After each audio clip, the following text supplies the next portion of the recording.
Latest எபிசோடுகளை விளம்பரங்களே இல்லாமல் காணுங்கள். யாரா இருந்தாலும் தன்னோட வீட்டு மேலையும் வீட்டுல உள்ளவங்க மேலையும் பாசம் வச்சிருந்து அதுக்கு எதிரா ஒண்ணு நடக்கிறப்போ கோபம் வரதா சார் செய்யும். அதுக்கு காரணம் நான் தானு அவன் நினைச்சு அந்த கோபத்துல அப்படி பண்ணிட்டா. எது நடு ராத்திரியில உன்னை வெளியே தள்ளி கதவு சாத்துவாளா? அது என்ன ஒரு வக்கரமான ஒரு செயல். இதையெல்லாம் மன்னிக்கவே முடியாது. விடிகிற வரைக்கும் நீ அந்த குளிர்ல தூங்க முடியாம எவ்வளவு கஷ்டப்பட்டு இருந்திருப்ப. அதை நினைச்சு பார்த்தாலே மனசு வலிக்குது. அவளுக்கெல்லாம் இந்த வீட்டுல இருக்கிறவங்க எல்லார் மேலேயும் இருக்கிறது பாசம் இல்ல அன்பரசி, அதிகாரம். அந்த அதிகாரத்தை தான் அவ எல்லார் மேலேயும் யூஸ் பண்ணிக்கிட்டு இருக்கா. தான் நினைச்சது மட்டும்தான் நடக்கணும்னு நினைக்கிறது என்ன மாதிரியான ஒரு மனநிலை? அது யாருக்கு வந்தாலும் சரி, அது அவங்கள அழிச்சிரும். அதனாலதான் அதை எப்பவுமே யாருக்குமே என்கரேஜ் பண்ணக்கூடாது. அதுவும் நான் அவளோட அப்பாங்கிற முறையில நான் அவளை இதுக்கு கண்டிச்சுதான் ஆகணும். கோவத்துல ஏதோ ஒரு வேகத்துல நான் அவளை அடிச்சிட்டேன். ஆனா வலிக்கிறது என்னமோ எனக்கு தான். நோய் நல்லா ஆகணும்னா அறுவை சிகிச்சை பண்ணிதான் ஆகணும். அப்படிதான் அன்பரசி இதுவும். நீங்க சொல்றது எல்லாமே சரிதான் சார். ஆனா நான் கேக்குறது எல்லாமே அவளுக்கு ரொம்ப வலிக்கிற மாதிரி எதுவும் செஞ்சிட வேண்டானுதான். அன்பரசி, அனன்யா பண்ணதையெல்லாம் நான் பார்த்து பார்த்து சகிச்சுக்க முடியாமதான் இப்படி ஒரு முடிவையே எடுத்திருக்கேன். இன்னும் சொல்ல போனா அவளை இப்ப சரி பண்ணலன்னா எப்பவுமே சரி பண்ண முடியாது. அப்புறம் அவ ஃபியூச்சர்ல இதை விட பெரிய தப்பையெல்லாம் கண்டிப்பா பண்ணுவா. அது அவளையும் அவ கூட இருக்கிறவங்களையும் அழிச்சிரும். அவ ஒருத்தி தான் இருக்கான்னு அவ கேட்டதையெல்லாம் வாங்கி கொடுத்து வளர்த்துதான் இப்ப இப்படி தப்பா வந்து நிக்கிறா. இப்பதானே ஆரம்பிச்சிருக்கேன், எல்லாம் சரியாயிடும். சார், நான் சொல்றேன்னு தப்பா எடுத்துக்காதீங்க சார். நீங்க நினைக்கிற மாதிரி அவகிட்ட கோவப்பட்டெல்லாம் அவளை திருத்திடவே முடியாது. இப்போ அவளுக்கு இருக்கிற கோவத்தை எதை செஞ்சும் உடனே சரி பண்ணவும் முடியாது சார். ஏன்னா யாரோ ஒருத்தே இந்த இடத்துக்கு வந்திருந்தாலே அனன்யாவால ஏத்துட்டு இருந்திருக்கவே முடியாது. அவ ஏற்கனவே என்னை எதிரியா பாத்துட்டு இருந்தவ. நான் இந்த இடத்துக்கு வந்திருக்கிறேங்கிறத அவளால ஜீர்ணிக்கவே முடியல சார். அந்த கோவத்துல அவ கொஞ்ச நாளைக்கு ஆக்ரோஷமா தான் நடந்துக்க செய்வா. அதனால அவளை கொஞ்சம் விட்டு பிடிச்சுதான் சார் ஆகணும். நீங்க சொன்ன மாதிரி அவ எல்லாரையும் அதிகாரத்தோட தான் பாக்குறானா, முதல்ல அவளுக்குள்ள புரிய வைக்க வேண்டியது பாசத்தோட மதிப்பு தான் சார். ஒரு அப்பாவோட பாசமே இல்லாம வளர்ந்ததால அந்த வலிய நான் நல்லா உணர்ந்திருக்கேன். ஆனா அந்த பாசம் அவளுக்கு அளவுக்கு அதிகமா கிடைச்சதாலே என்னமோ அவளுக்கு அந்த மதிப்பு தெரியாம இருக்கு. அத முதல்ல அவளுக்கு புரிய வைக்கணும் சார். இது எல்லாமே அவளுக்கு புரியணும்னா கடுமையான தண்டனை கொடுத்தலாம் அவளுக்கு புரிய வைக்க முடியாது. அது இன்னும் அவளுக்கு கோவத்தை தான் உண்டாக்கும். கரெக்ட் அன்பரசி, நான் இந்த பாயிண்ட் ஆஃப் வியூல யோசிக்கவே இல்லை. நீ சொன்ன மாதிரி கோவத்தை காட்டி அவளை திருத்த முடியாதுதான். வேற என்ன பண்றதுன்னு யோசிக்கிறேன்.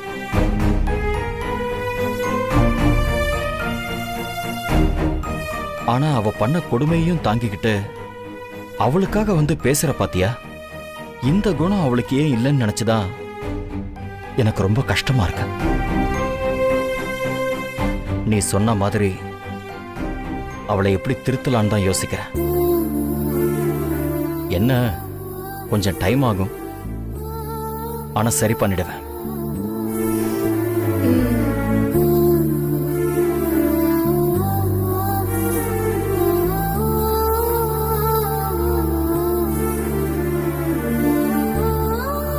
அன்பரசி,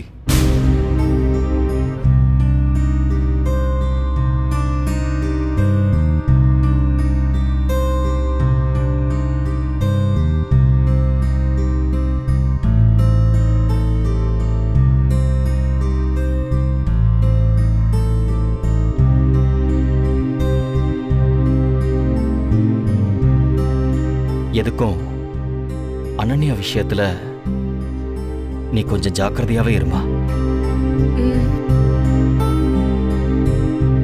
உன் அப்பா மாதிரி சொல்றேம்மா.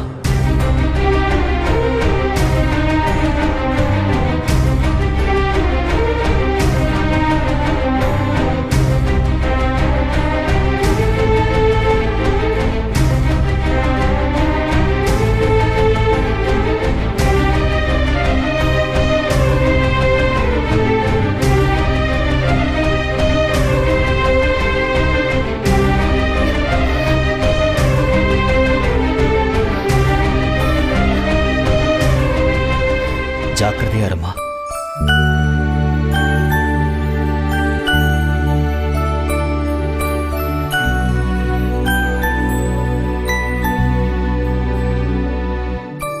சரிங்க சார், வரேன். சரிம்மா.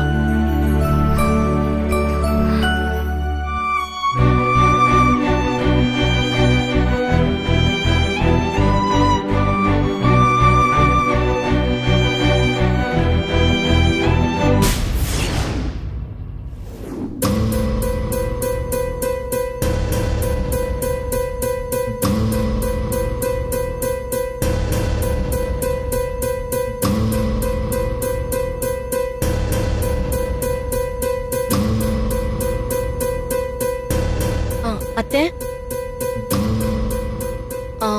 எப்போ கிளம்பி போலாம் அத்தை? எங்க போனோங்கிற? இல்ல, பேத்தி வந்ததுக்காக ஜானகி மேடம் இன்னைக்கு கோவில்ல அன்னதானம் பண்றதா சொல்லி நம்மளெல்லாம் கூப்பிட்டு இருந்தாங்கல்ல, அதுக்கு போறதுக்கு டைம் ஆயிடுச்சு அத்தை. நீங்களும் இன்னும் கிளம்பாம இருக்கீங்க, அதுக்கு தான் கேட்டேன். அந்த அன்னதானத்துக்கு போயே ஆகணுமா? ஏன் நம்ம வீட்ல சாப்பாடு இல்ல?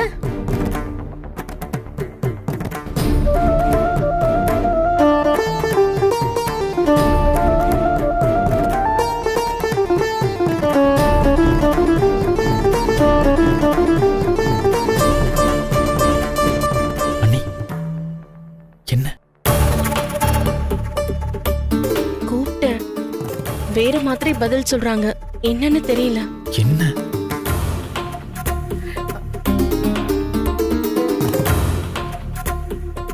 அதான் சொல்லிட்டேன்ல.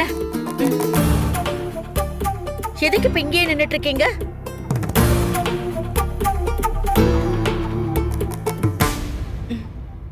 இல்ல அத்தை, குடும்பத்தோட எல்லாரும் வந்துடணும்னு அவங்க உங்ககிட்ட தான் சொன்னாங்க. நான் வரல, எனக்கு வர பிடிக்கல. நீங்க போறதா இருந்தா போயிட்டு வாங்க.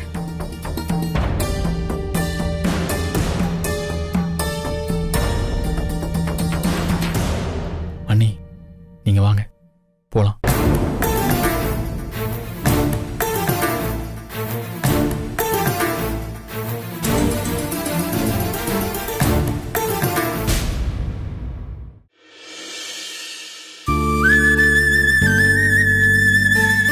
அன்பரசி மேடம், மேடம், இன்னும் நீ என்ன மேடம்னே கூப்பிட்டு இருக்க. எத்தனை தடவை சொல்றது என்ன பாட்டின்னு கூப்பிடுன்னு? எல்லாம் சந்திரா சொன்னா. அனன்யாவுக்கு சந்திரா கொடுத்த பனிஷ்மெண்ட் கரெக்ட் தான். சரி, நீ இந்த ட்ரெஸ்ஸை போட்டு ரெடி ஆயிடு. கோவில்ல பெரிய அன்னதான ஏற்பாடு பண்ணிருக்கோம், நம்ம கிளம்பணும். பாரு, இப்பவும் சொல்றேன், நீ பழைய அன்பரசி இல்ல. 600 கோடி சொத்துக்கு ஏக வாரிசு. ஏன் பேத்தி அன்பரசி, அது உனக்கும் தெரியணும்ல. இல்லன்னா மத்தவங்க சந்தேகத்துக்கு அது இடம் கொடுத்துடும். நீ ஏன் நடிக்கிறதா நினைக்கிற? அப்படி நினைக்காத. இத ஓம் வீடு நினைச்சுக்க. ம் சரிங்க மேடம். சரிங்க பாட்டி. ம் இந்தா ரெடி ஆயிடு. ம்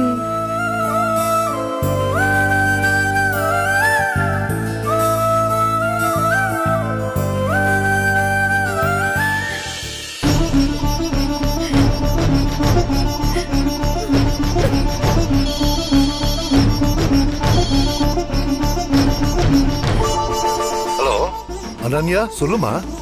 தாத்தா, அப்பா என்ன அடிச்சிட்டாரு தாத்தா. என்னம்மா சொல்ற? அடிச்சிட்டானா? எதுக்கு?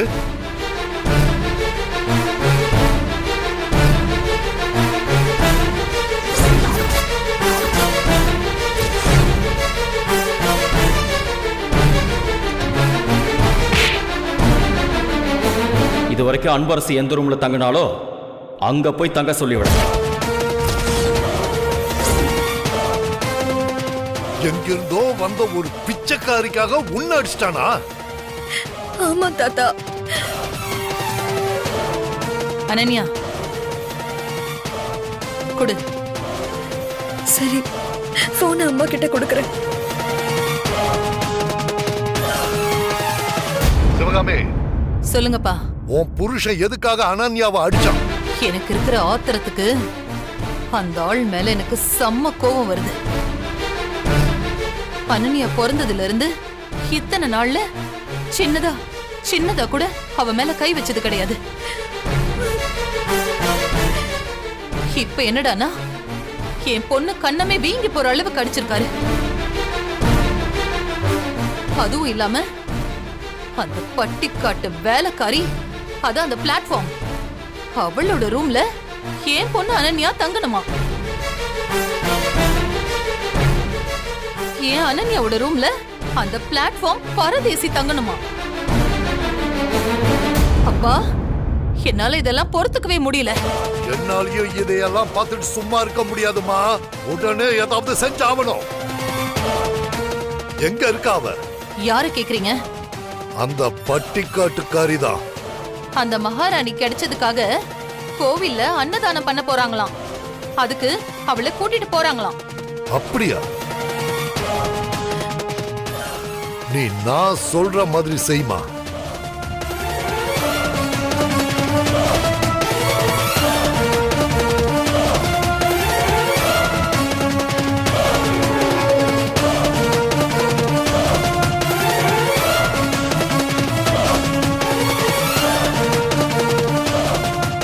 புரிஞ்சதா? சரிப்பா.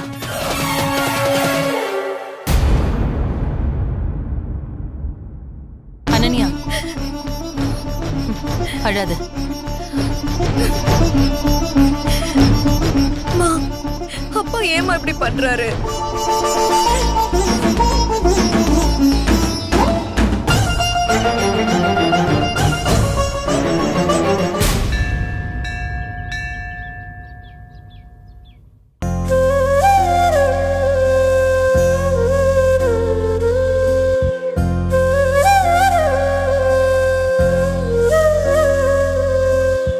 என்னன்னா ஒரு மாதிரி இருக்கு?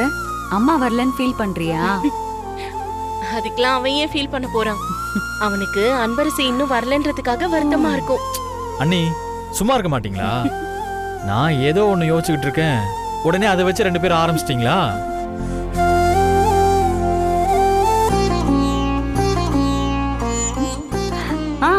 வந்துட்டாங்க.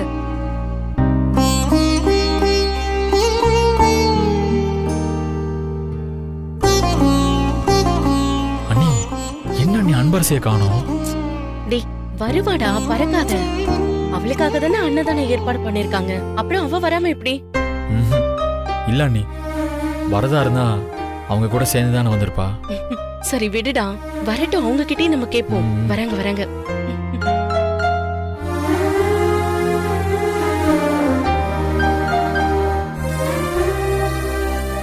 எப்ப வந்தீங்க? சாரி, நாங்க வரத்துக்கு கொஞ்சம் லேட் ஆயிடுச்சு. பரவாயில்ல பாட்டி, எதுக்கு சாரி எல்லாம் சொல்லிக்கிட்டு? நாங்களும் ஆக்சுவலா இப்பதான் வந்தோம்.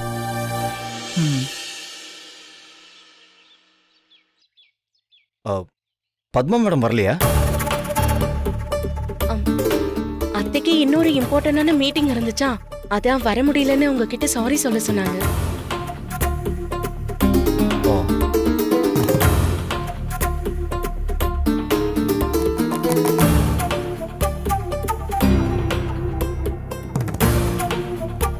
சரி, அப்பாவையாவது கூட்டிட்டு வந்திருக்கலாம்ல விஸ்வா.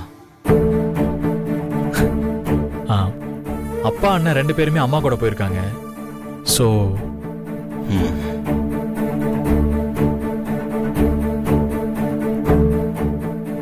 அன்பரசி எங்க மேடம்? அதோ அங்க வராளே.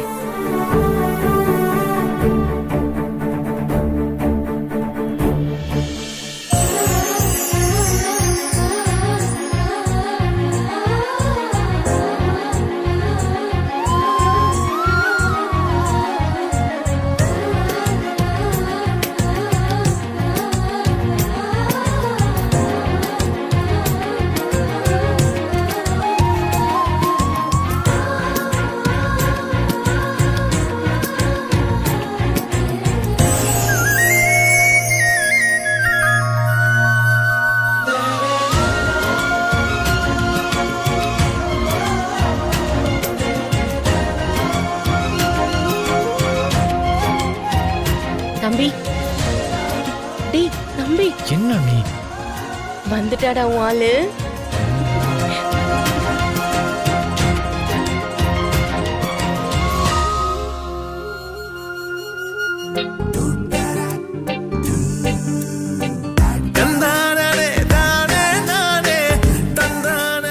வான், நிலம், நீர், நெருப்பு, காற்று இவைகளின் சாட்சியாக காதலிக்கும் உன்னையே நான் மணப்பேன். அம்மாவின் மனம் மாற இந்த 5 பூதங்களும் எனக்கு உதவ வேண்டும் என கேட்டுக்கொள்கிறேன்.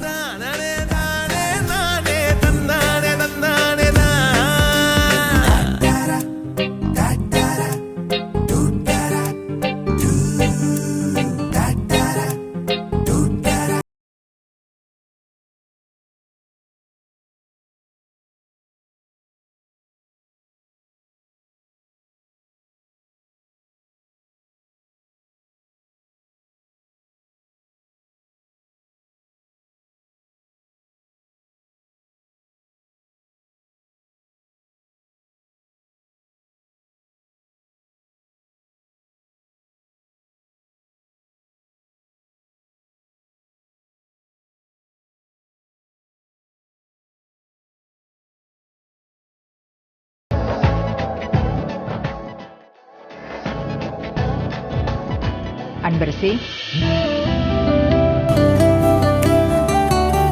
நமக்காக அங்க எல்லாரும் வெயிட் பண்ணிட்டு இருக்காங்க. போய் அன்னதானத்தை ஆரம்பிச்சிடலாமா? வா வாங்க. வாடா வாங்க.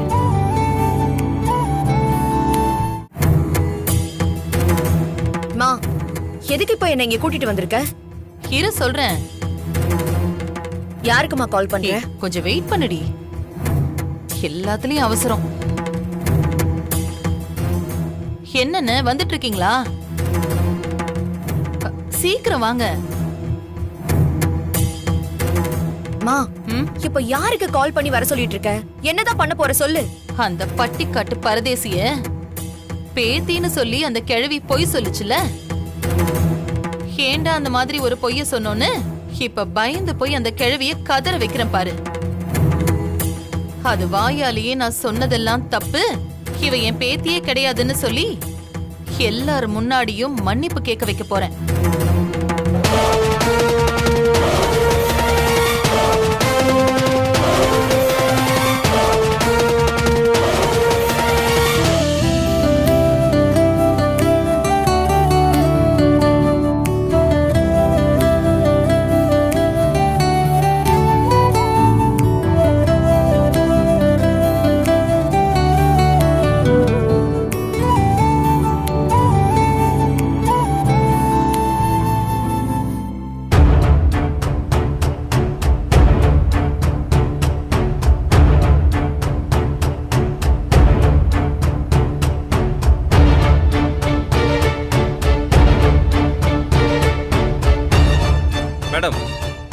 நீங்க ஃபங்க்ஷன்ல அன்பரசி மேடம் தான் உங்க பேத்தியும் சொல்லிட்டீங்க, உங்களோட எல்லா சொத்துக்கும் அவங்க தான் வாரிசுன்னு சொல்லிட்டீங்க.